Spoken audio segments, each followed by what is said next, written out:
You're listening to the Lazy Bob Podcast.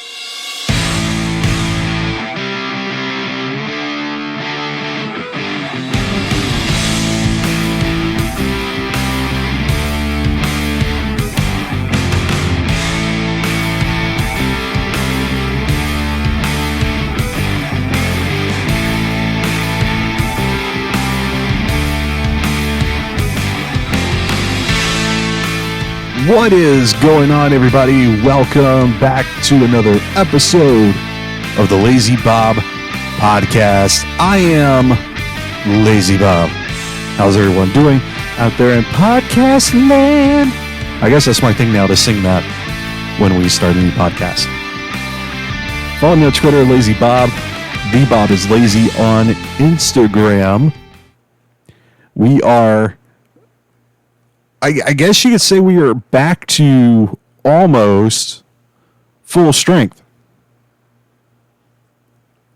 I don't know how long this episode is going to be. It might be short, it might be super long, but this episode is mainly going to be just a lot of updates about what's going on. Yeah.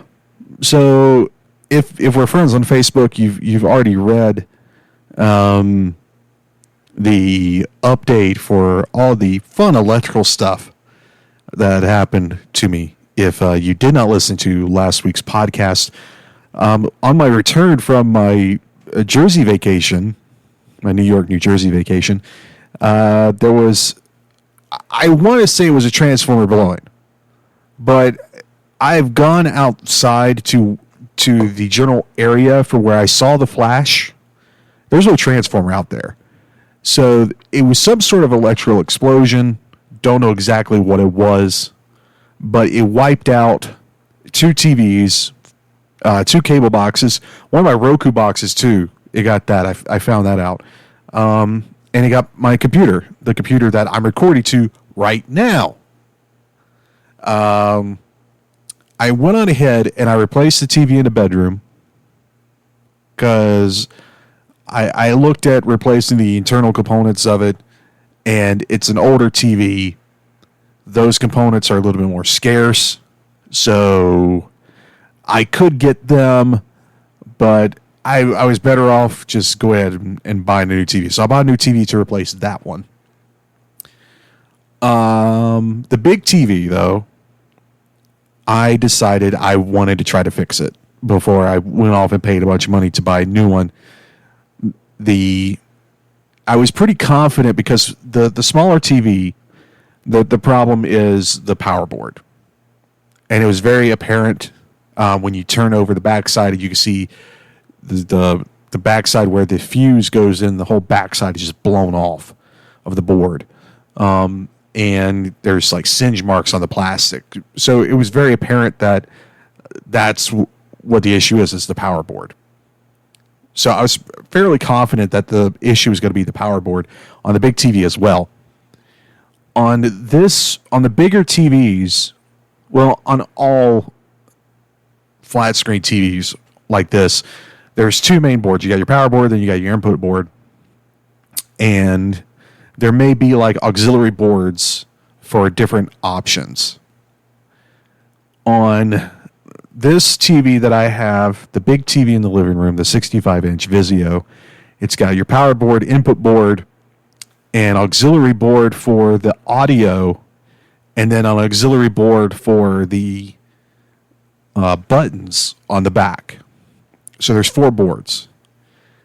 There's other boards for the actual LED panel, but those are that's a separate repair issue. I knew I didn't have to worry about any of those. So I order a kit, and it comes in. The kit was like $70, and that includes shipping. I muscle the TV up onto my couch so I could take the back part of it off. I unplug everything from the power board, take the board off, put the new one on, plug everything back in, plug the power cable in, nothing. Not even an attempt to flicker anything. Now this board, because the TV that I have, the model Vizio that I have, is I want to say that it's probably the least common of the 65 inches that came out. When you look at the serial number on it, it's one of the least common of the 65 inches for the year that it came out.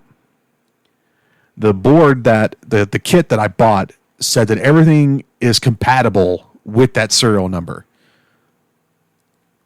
Well, it should be compatible. So when that didn't work, I went, man, it can't be the input board. The input board can't be messed up. Just a rewatch of the power board. This power board looks nothing like the one I took out. But again, it said it's comparable, should work, compatible. I mean, not comparable, but compatible.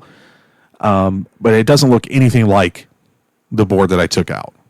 I don't know if that's an issue or not, but whatever. So I replaced the input board. So now I have the replacement power board, replacement input board.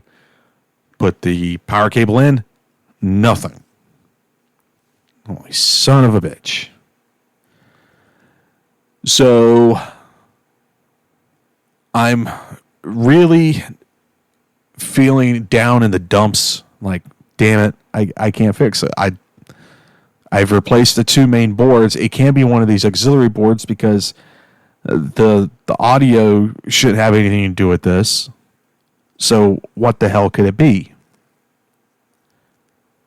I said, wait a minute, hang on. Because these boards look so differently, let me take the new power board off and let me try the old power board with the new input board. And I just wanted to do it real quick. I wasn't really doing it because I had little confidence that this would work. And when I say I had little confidence, I had absolutely none. So I did something that you should not do. If anyone ever attempts to replace the electrical components of a television set, do not do this. I just set the old board on top of the new one and plugged it in. And as soon as I plug it in, lights come on.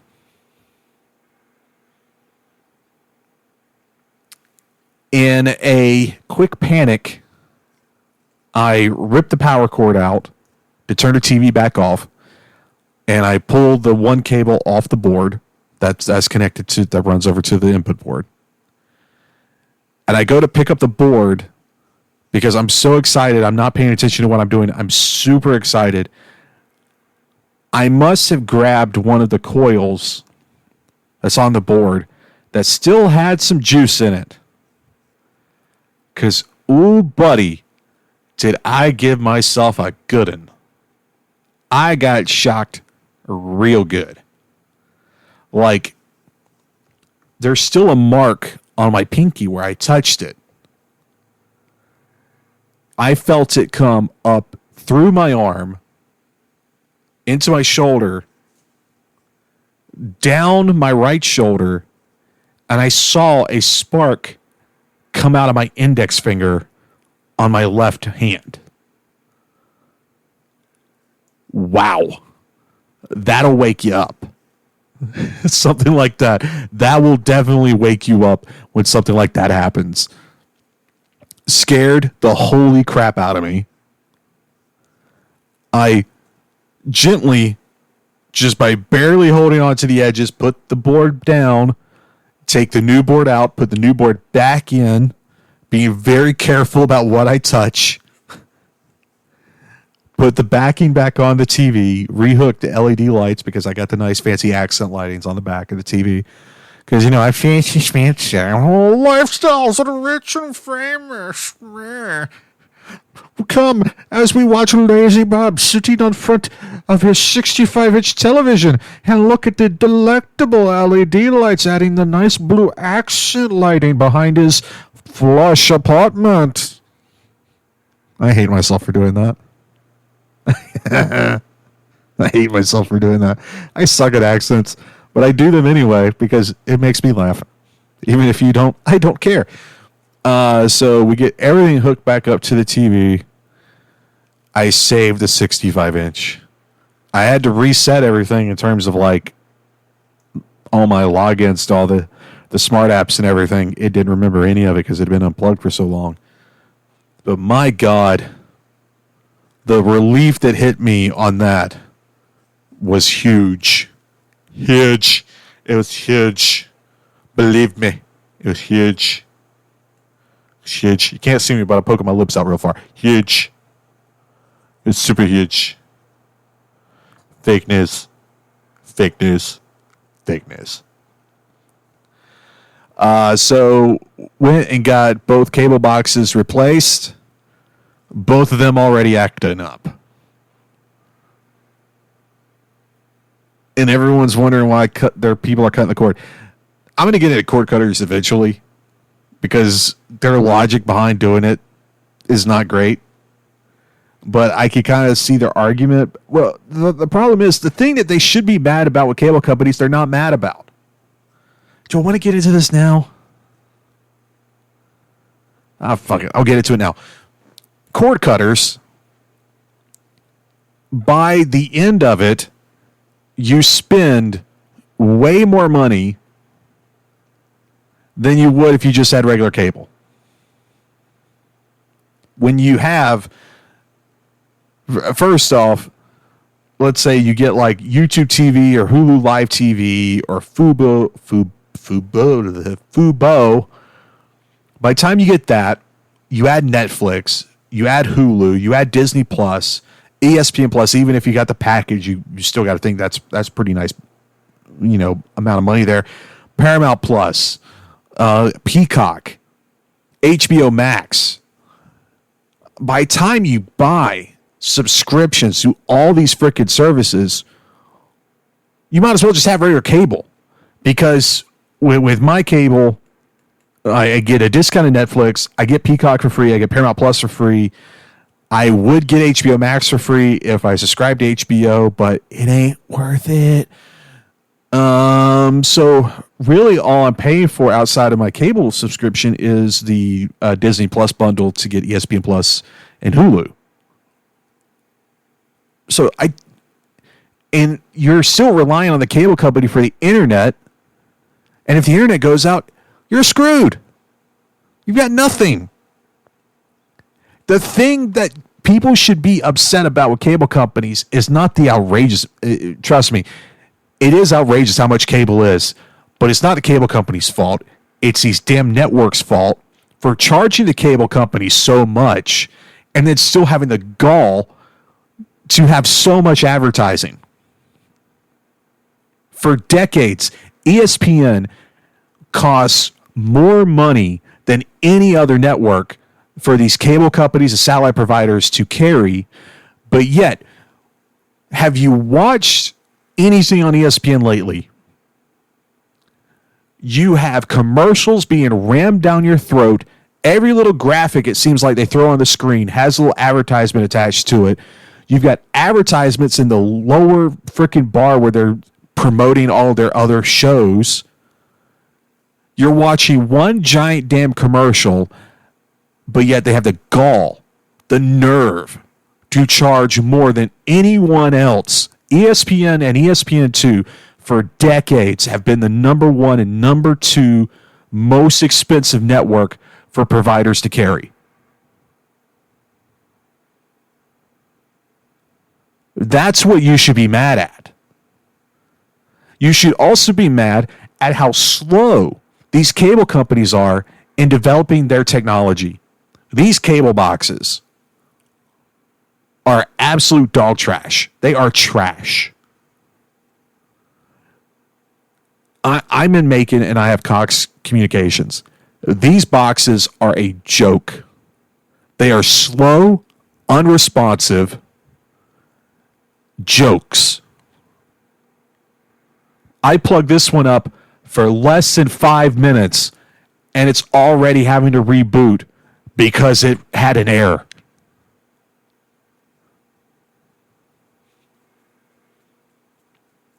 It's ridiculous. That's what people should be mad about. Don't run off and pay all this extra money for these subscription services. It's not worth it. I hate cord cutters. They're some of the most pretentious people. Well, I've cut my cord.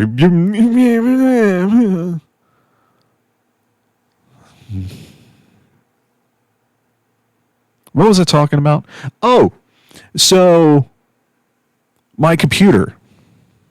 I ordered a power supply. I can't remember what did I have the first power supply in the last episode? I think I did. Well, anyway, I ordered the power supply that didn't fit, and then I ordered one that did fit. Problem is, I install the new power supply that I got that had the right plugs on it, and nothing. And my chair keeps making so many damn noises, I'm ready to throw it out in the street. So, new power supply, still nothing. So the only other thing it could be is the motherboard. A 6-year-old computer trying to find a motherboard to fit is not fun because the model processor that's in it is not a widely used processor anymore. The socket is not very widely used anymore. So to find a board that would fit in my case with the socket that I needed was going to be a task. So I just looked, I typed in, because this computer that I record this podcast to and that I do most of my graphic work is an out-of-the-box PC. It's not something I built. It's not something that someone built. It's basically, it came off a factory line. And I'm okay with it because it does what I needed to do. My big editing computer is a custom-built computer that I built. But this computer, it's a tiny case. It's a mini case. So finding a motherboard is not going to be easy. So I type in the part or the computer number, and on Amazon it popped up with new motherboards, and I'm like, holy crap! A wholesaler got a hold of motherboards that came with these computers. $120 for a new motherboard. This computer was $700 new. I started thinking, I've already spent all this money on power supplies that didn't work. One didn't fit. One does fit, but didn't fix the problem. Do I want to spend $120? So I'm not a fan of Newegg, but I went on Newegg and I found a refurbished board, meaning that all the points have been cleaned, it had been tested, that everything on it works. I paid for the year extra, like, yeah, this will work or you get your money back kind of thing. And then I spent $7 for expedited shipping. Let me pull up the dates here so I can give everyone kind of an accurate what is thing here. So I purchased this thing on the 17th, and I spent the money on the expedited shipping. Well, let me give you the date that it projected it being here in normal shipping. Normal shipping, it said it'd be here September 2nd. Excuse me? That ain't gonna work. So I spent the money on the expedited shipping. It went up to being here August 26th. Still, what? It's going to take over a week to get here? No way. So I said, fine, whatever. I put the order in. I get confirmation on Friday that it shipped. And I'm like, okay, well, I'll see it next Friday, whatever. I didn't even bother looking at tracking again because I'm like, I'll check the tracking on Thursday, see where it is. Saturday, I'm quite literally just lounging on the couch in my underwear. Picture that, ladies. Wink, wink. Hey, how you doing? The Bob is Lazy on Instagram. Slide in those DMs. And then I just hear it. It's about 3 o'clock in the afternoon, and I just hear a pounding on my door. Like, what the hell was that? And all of a sudden, I get a text alert. Your package has been delivered. Oh, what the hell is this? The U.S. Postal Service overperforming? What? This doesn't happen. To add to my shock, when COVID happened, I was getting nothing but junk mail in my PO, not in my PO box, but in my mailbox, because I live in an apartment. So I get nothing but junk mail, except for when I get deliveries, for when I do my Amazon deliveries. When COVID started, I stopped checking my mailbox. I just stopped because I wasn't ordering anything on Amazon. I didn't need anything, so I just stopped checking it. And again, it's nothing but the garbage, like advertisement inserts that get put in with all the coupons and like, hey, come to our such and such sale down here at Rooms to Go or something like that. Or, you know, hey, buy one, get one at Subway. I said, why do I sound like Barney? Oh, mommy, you love me.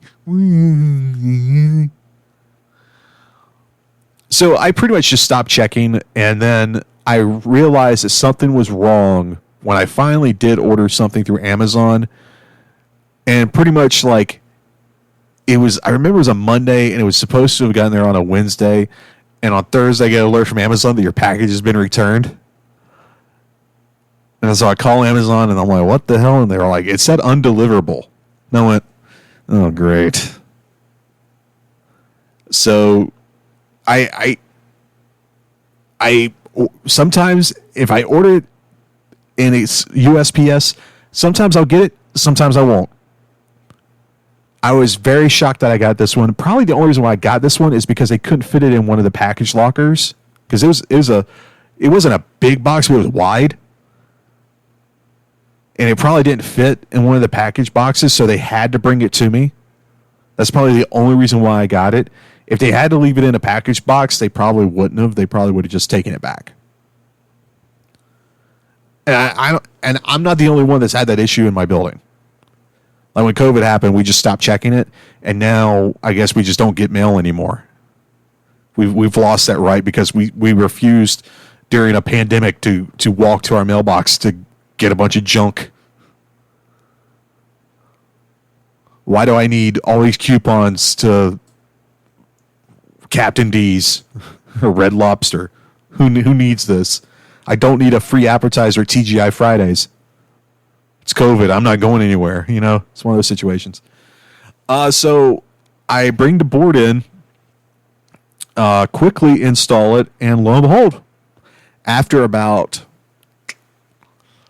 2 hours of going through all the BIOS settings, I finally got this computer working.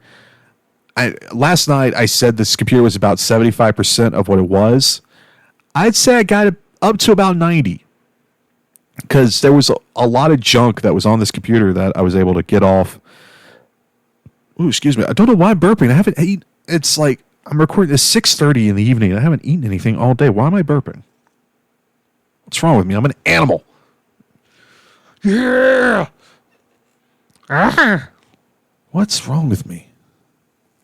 Is this real life? See, this is what happens when I do this podcast by myself. You people are going to be begging Ryan North to come back. Begging him to come back. He might not. Either way.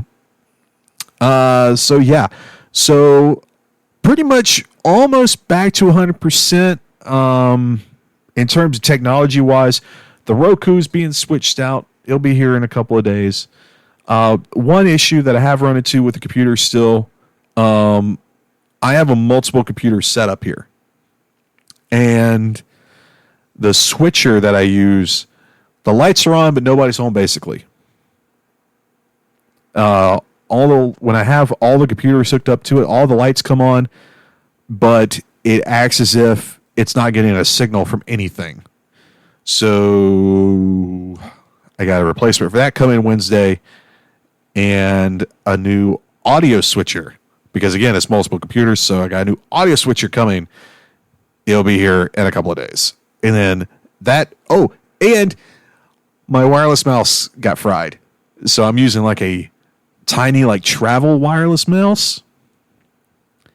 And it's not great on the hand, especially like when you're trying to do graphic editing, when you're trying to do some Photoshop work. It's not the greatest. Not the greatest. So I got a new mouse coming too. That'll be here again in a couple of days. So hopefully by the time the next podcast comes out, I'll be back to 100% on the computer. I know the Russell America show that was supposed to be on YouTube on Saturday is not up. I will be doing the final touches on that tonight and tomorrow, and hopefully it will be up on Wednesday, but I'm aiming more towards Friday. So if you're listening to this and you're a Russell America fan, All-American Bash, hopefully Friday. If I can get it up earlier, I will. But I made a promise to myself that I would be doing these podcasts on Monday, so that's why I'm doing this, to keep that promise to myself. So Russell America, hopefully on Friday, youtube.com/Russell America. Turn on the notifications, and YouTube will let you know when I upload it. Or you can follow me on Twitter again, @LazyBob. Wink, wink. Ding. Ring my bell. Ring my bell. Ring-a-ring-a. No, what the? I need help.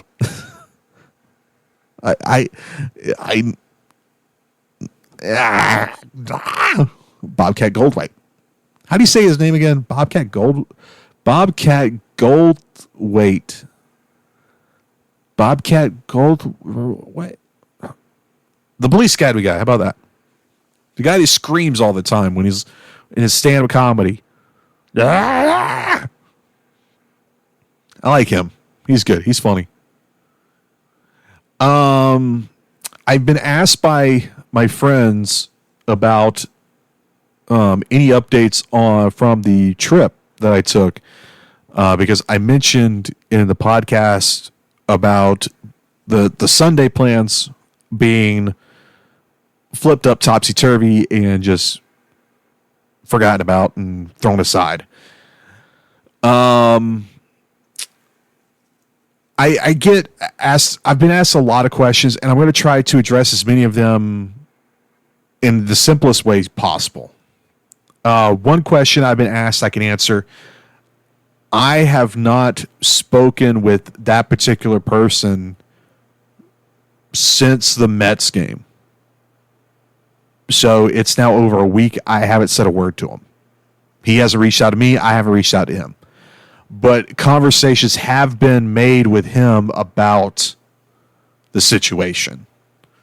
So that's where that is. There's the other thing to try to, the other questions I've been getting asked, I'm going to try to wrap it up into one question. And that question is, why is it such a big deal?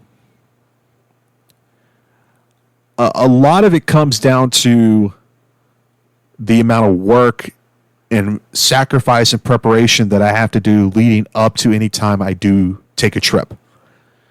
Because with my day job, I am in a specialized department. And I am a specialized person within that specialized department. And I am one of two people in my entire building that could do my job.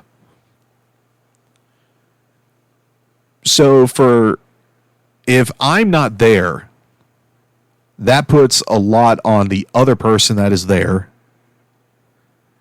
And if that person cannot handle the load, it can set a lot of people back, because there's a lot of people that rely on us, on me and the other person, to be able to do our job.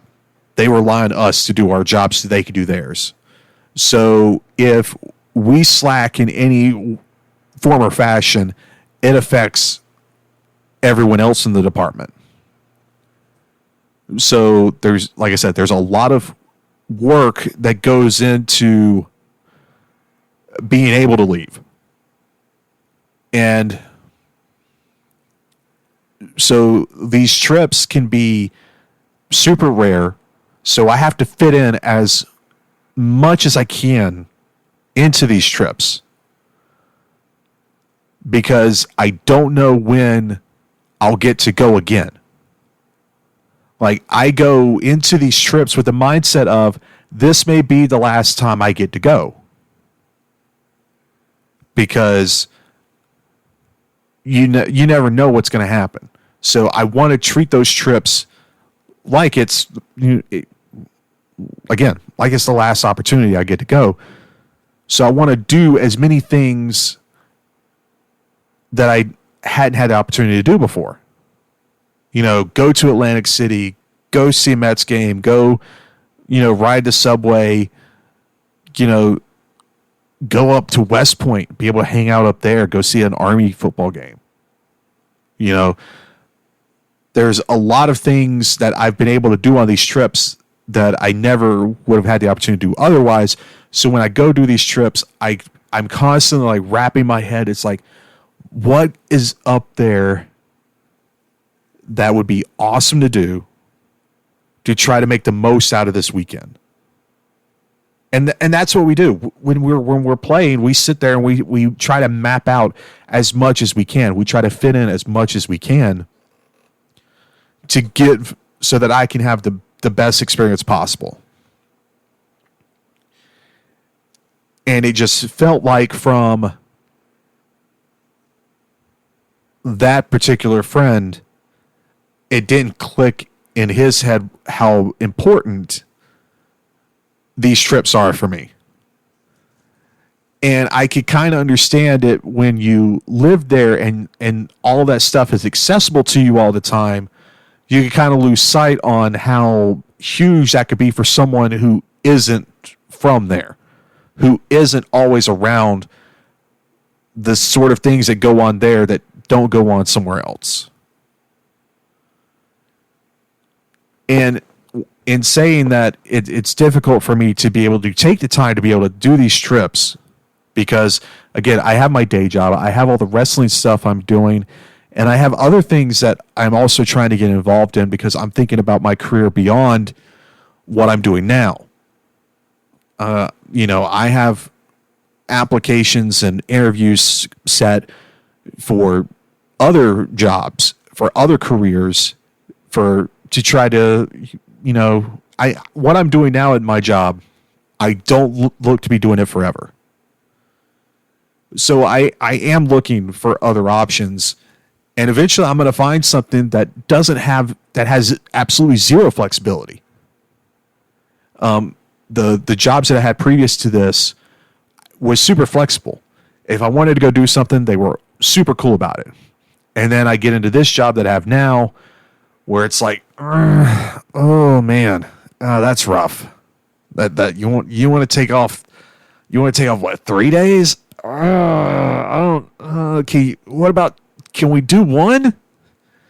Okay, we'll do 2. And then I have to go back and be like, well, if I do this, can I go back up to 3? And then they have to be like, no, we actually really can only afford 1. And it's a huge struggle.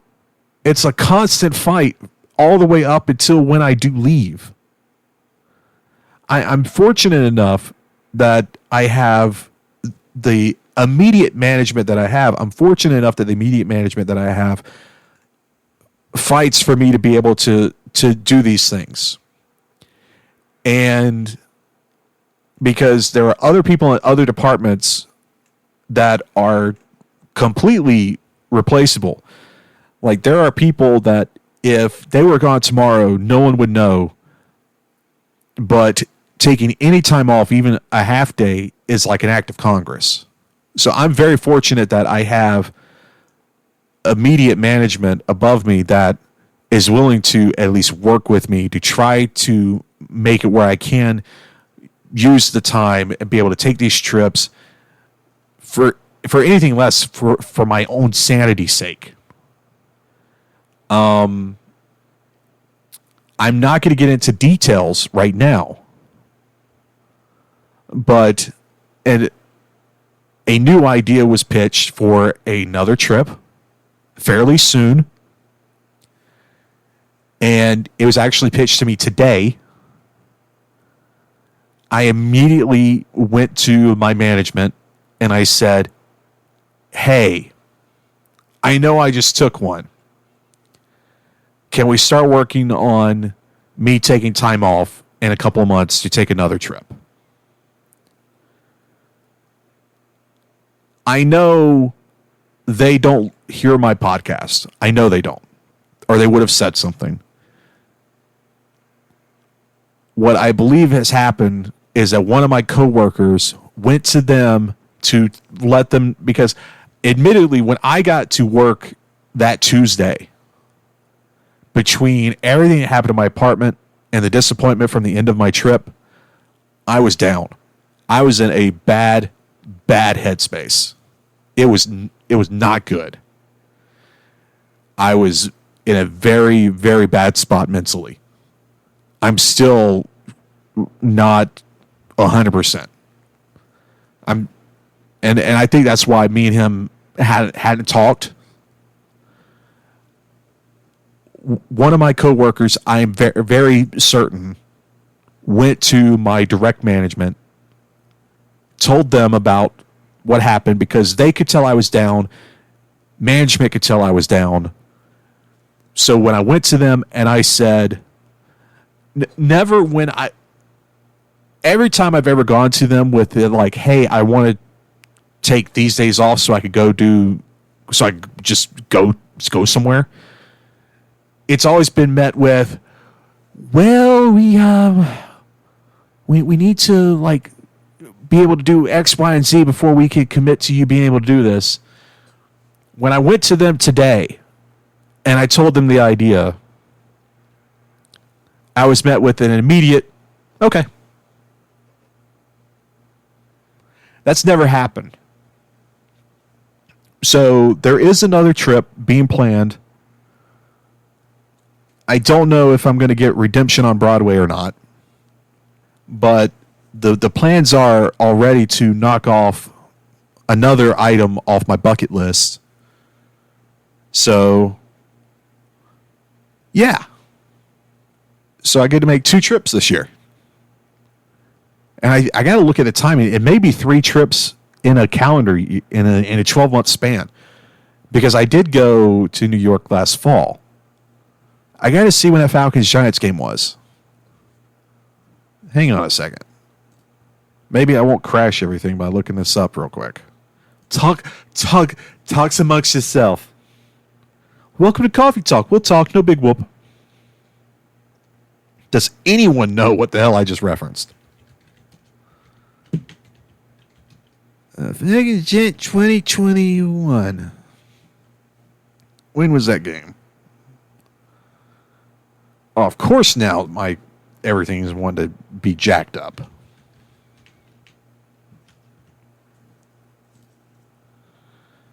Hang in there with me. I know there are probably people that are like, I've already found it. You suck. Either way, it's not going to pull up now all of a sudden. Like, this computer is like, listen, I just came back from the dead. You're recording a podcast, and now you're asking me to do a Google search? Screw you, man. I ain't about that life. Too fast, too furious for me, man.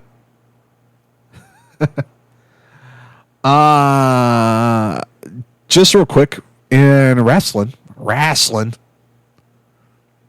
I'll talk about Punk first. Punk's back. That's it.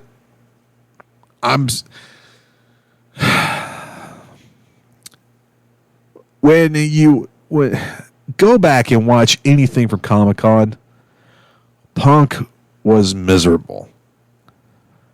I don't know if it was so much his foot or if he was just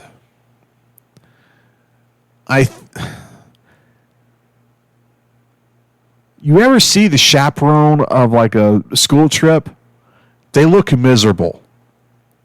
That's what Punk looked like. He looked like a chaperone for a field trip with all of them from AEW. He looked like a damn chaperone. And now he's going to have a match with Jon Moxley.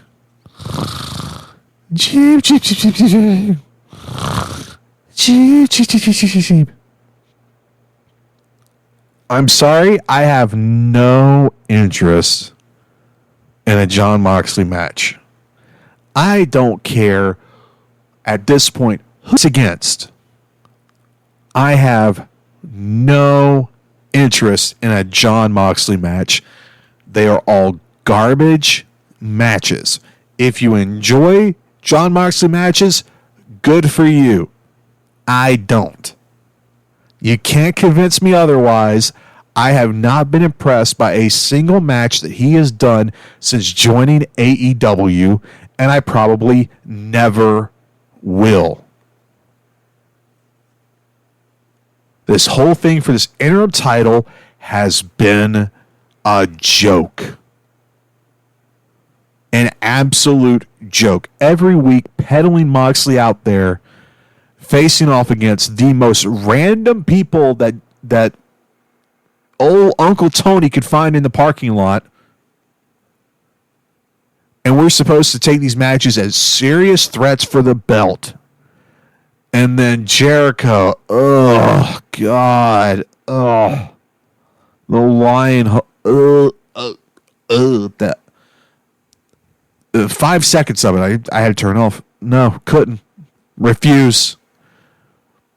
And now you got Punk out there dropping lines on Page and Kingston. I really think he's had it. I really think he's like, you know what?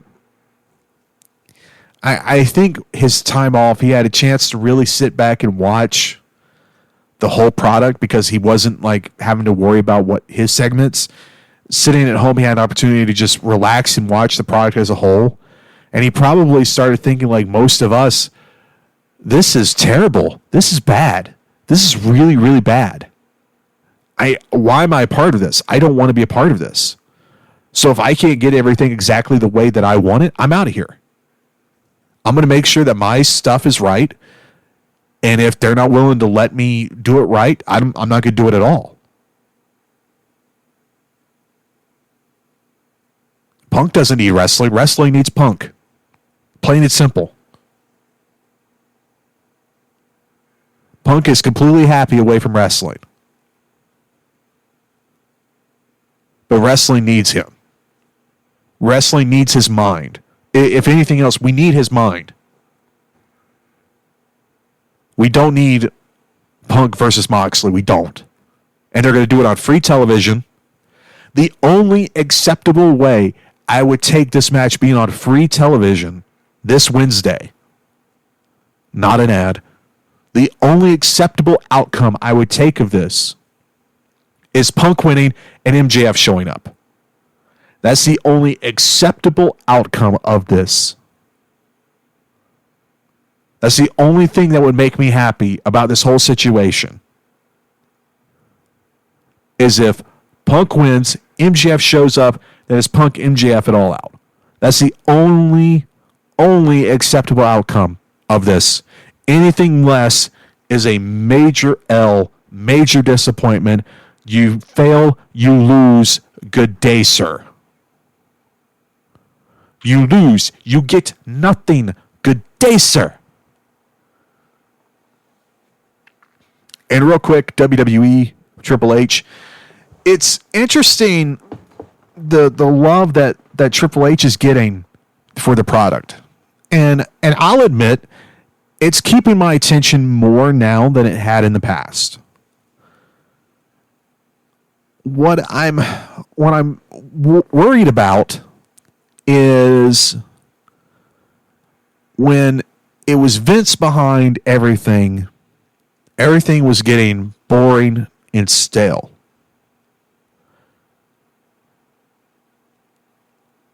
At what point does the love and support for the product now is I'm trying to figure out how to phrase this. Is the love and support for the product now because it's actually good? Or are we just excited that someone other than Vince is in charge and we're giving him kind of a grace period to fill things out?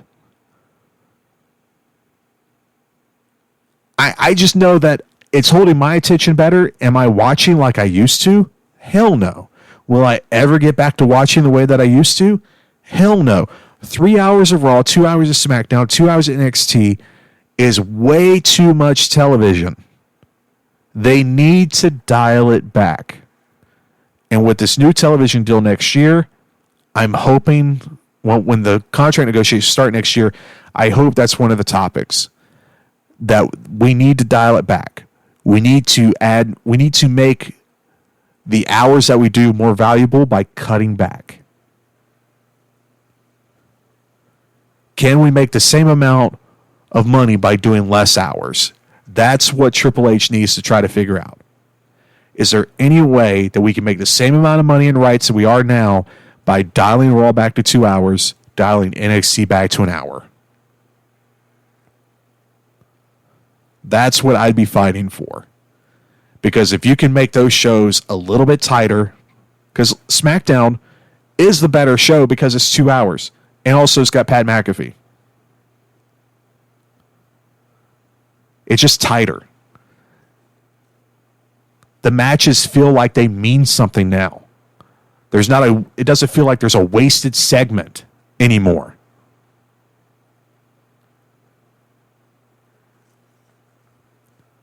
When they're on the microphone and they're talking, you could feel the passion behind what they're actually saying.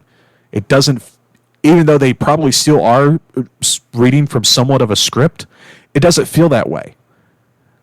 It feels like everything that they're doing has a new energy behind it. So, I'm still hoping for the best because I want it to work out for Triple H. You know, say what you want about him, possibly burying people because he wanted to keep his top spot. Good. That's what you want out of somebody. You want somebody that's willing to do anything to keep that top spot because you know they're going to make the most of it while they have it. They're not going to coast. I'd rather have someone at the top that fought for it than someone that it was handed to. And the crowd can feel that. The crowd can sense that. And that's why so many people get turned on so fast because they could feel that they didn't work for this. They were given it. We don't want that. We want someone that is willing to fight for this. Even if they're a bad guy, we'll boo them because they're bad, but we'll still respect them for the work that they've done. So you can say whatever you want about Triple H's career, in-ring career leading up to this point. But again, I would rather have him in the position that he is now than anyone else in that locker room. I wouldn't trust someone like The Rock in that position. I wouldn't trust John Cena in that position. Definitely wouldn't trust Austin in that position. Triple H is the guy. He's got the mind for it. Let him do it. And I hope they give him enough time to really make a difference in that company. And if the rumors are true about the Netflix deal, let's go. Because Netflix will know how to arrange that library a lot better than Peacock has. What a joke that is. Because I've been going back and rewatching the Attitude Era. So difficult to find stuff. So difficult. Anyway, I'm going to wrap this up there. Oh, another podcast in the books. I'm yawning. Sorry, stretch too. Oh, mercy me. I'm the Bob is Lazy on Instagram, Lazy Bob on Twitter. The next wrestling show I got is Saturday, September 10th. It is the September Showdown, WrestleMerica in Forsyth, Georgia. Facebook.com/WrestleMerica. for more information on that. And when you see me at the live shows, the Continental Fan Fest DVDs available for purchase. Hopefully some news about streaming soon. If Amazon ever figures out what the hell they're going to do. They keep jerking me around. Wait, I'm not even allowed to say that, am I? I got to read their terms. I'm not going to say their name again, even though I said it before. Their terms and conditions for streaming, in terms of what you can say publicly and what you can't say, my God. It is a book on its own. It is redonkulous. I read maybe the first paragraph and was like, screw this. I'm not reading this. Except. So, yeah, they won't ever hear this. I'm going to go. Podcast be out next week. Don't know what I'm going to talk about. I never do anymore. I used to prep for this stuff, and now I don't. And I think it's better. See you guys next week.